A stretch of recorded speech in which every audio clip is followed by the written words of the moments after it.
The history of our flora and fauna is also a history of extinction. One of the most famous examples of this is probably the dodo, a flightless bird that lived exclusively on Mauritius and is now known to us only through stuffed specimens and drawings. Less than a century after it was first mentioned by European explorers, it was already considered extinct by around 1690. The reason for this, as so often, lay in the colonization of the island by European powers. They introduced rats, as well as other animals such as monkeys and pigs, which ultimately led to the bird's demise. Having long lived without natural predators on the island, the dodo was helpless and defenseless against the greed of these unfamiliar visitors. A similar fate would befall another species just a century later. A fate shaped on the one hand by the Enlightenment's thirst for knowledge, and on the other by the excesses of European colonialism. It is the story of an extinction witnessed in real time, and it all begins with an expedition about which entire books have been written. The Great Northern Expedition. The person responsible for initiating this scientific journey was none other than the man that travelled through Europe decades earlier in relative anonymity, Peter the Great. Beyond his ambition to align his country politically and militarily with the great empires of Europe, he also wanted to achieve the same in the field of science. The Tsar dreamed of leading his country in the footsteps of the great explorers and researchers of the time to chart the still unknown regions of Russia and Eastern Asia. Naturally, this dream was influenced by the very real necessity of finding new trade routes, particularly because the Chinese government had denied access to the Amur River, the border between China and Russia. However, Peter would not live to see his dream realized. He died in 1725, just 1 year after founding the Russian Academy of Sciences. True to its founder's vision, the Academy was structured much like a university. The first professors, hailing from Germany, Switzerland and France, taught both Russian and German students while also pursuing their own research. Among them were historians, jurists, philosophers, chemists, mathematicians, astronomers and medical scholars. The Academy quickly became a highly influential institution in Russia, shaping the country's intellectual life and leading the exploration of the vast uncharted Eastern territories. One man whose name is inextricably linked to these exploratory efforts is the Danish captain and naval officer Vitus Bering. Drawn by Peter's plans to expand the Russian navy with capable men, he had joined its service in 1703. He rose swiftly through the ranks, attaining the position of second-class captain by 1720. Originally recruited by Peter himself, the experienced captain was later appointed by Empress Catherine I to lead Russia's first scientific expedition into the country's easternmost regions in 1725. This voyage would later be known as the Bering Expedition, or the First Kamchatka Expedition, named after the peninsula at Russia's far eastern edge. It was an expedition that changed the world, at least in the sense that it confirmed the existence of a strait between Asia and America, proving that the landmasses of the two continents were not connected. This waterway would later be named the Bering Strait. Additionally, the expedition laid the groundwork for an even more ambitious undertaking, the Second Kamchatka Expedition, or, as previously mentioned, the Great Northern Expedition. It is in this context that we are introduced to the man who would play a central role in this story, Georg Wilhelm Steller, a Bavarian physician and naturalist who had already made a name for himself at a young age.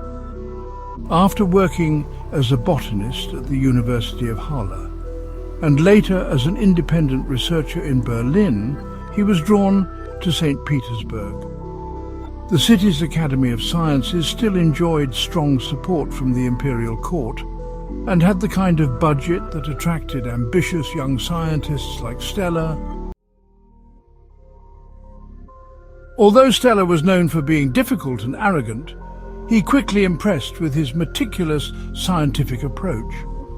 When he first met Bering in August 1740, the captain was equally impressed by the young scientist's passion for discovery, and from that moment on, he included Steller in his plans for future expeditions.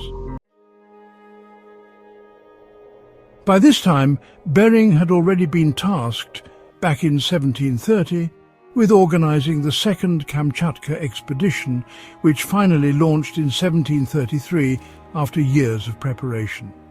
It was a massive undertaking involving over 3,000 participants, including scientists, officers, sailors, craftsmen and hunters. The expedition was divided into 3 groups. A northern group, responsible for mapping, cartography and exploration of the Northeast Passage. A Pacific group, tasked with charting a sea route to Japan and North America. An academic group, focusing on the history, flora, fauna and ethnography of Siberia. Steller initially travelled as part of the academic group, making his way to Siberia in 1738. After meeting Bering in Siberia in 1740, Steller transferred to the Pacific Group, to which Bering himself belonged. Though he was personally motivated by scientific ambitions, his official role on the expedition was that of the ship's doctor. On August 30th, 1740, 2 newly completed ships, the St. Peter and the St. Paul, set sail for the east. Steller was on board the St. Peter, commanded by Bering, while the St. Paul was under the command of Alexei Chirikov. Their starting point was the city of Okhotsk, which had been founded nearly a century earlier and had since become a crucial hub for trade, seafaring and scientific exploration. Initially, everything proceeded more or less as planned. The 2 ships reached Kamchatka in October, anchoring in a bay that had only recently been prepared for settlement under Bering's orders. They named the settlement Petropavlovsk, or Peter and Paul Harbour, after their 2 ships. Over the following decades, it would grow into a proper city and remains the capital of the region today. The crew spent the winter in Kamchatka, and Steller used this time to familiarize himself with the local indigenous people and study the plant life. This knowledge, as it would turn out, would later save his life. On June 15th, 1741, Bering and Chirikov's group finally set sail for America aboard the St. Peter and St. Paul. At first, the 2 ships travelled together, but just 5 days later, on June 20th, a storm separated them. This was a bad omen, as the very reason for sending 2 ships into these uncharted waters was to provide mutual assistance in case of disaster. Despite this setback, the mission still seemed feasible. Just a month after departing Kamchatka, the St. Paul reached the Alaskan coast. To assess whether a bay was safe for landing, Chirikov sent several men ashore in a longboat. The bay, now known as Takanis Bay, is located northeast of modern-day Sitka. However, neither the boat nor the men ever returned. A second attempt with another crew met the same fate.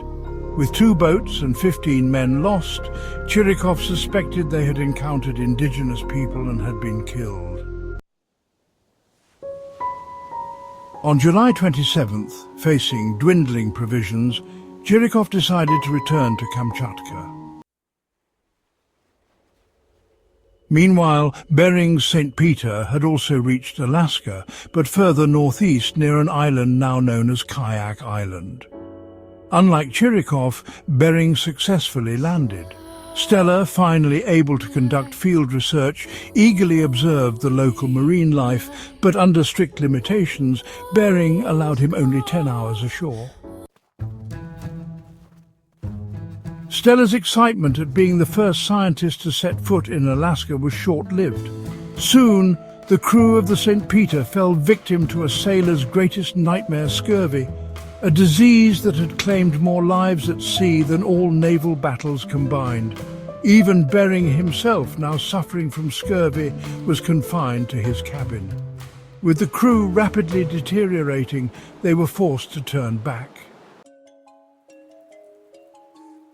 On November 16th, a storm drove the St. Peter into a bay off an uninhabited island near Kamchatka. The ship was completely wrecked. The survivors found shelter in nearby caves, where they encountered an unusual local predator, blue foxes. The aggressive foxes gnawed at their clothing and made survival even more challenging. One by one, the men succumbed to scurvy. On December 8th, the island was named after its most prominent victim, Bering himself.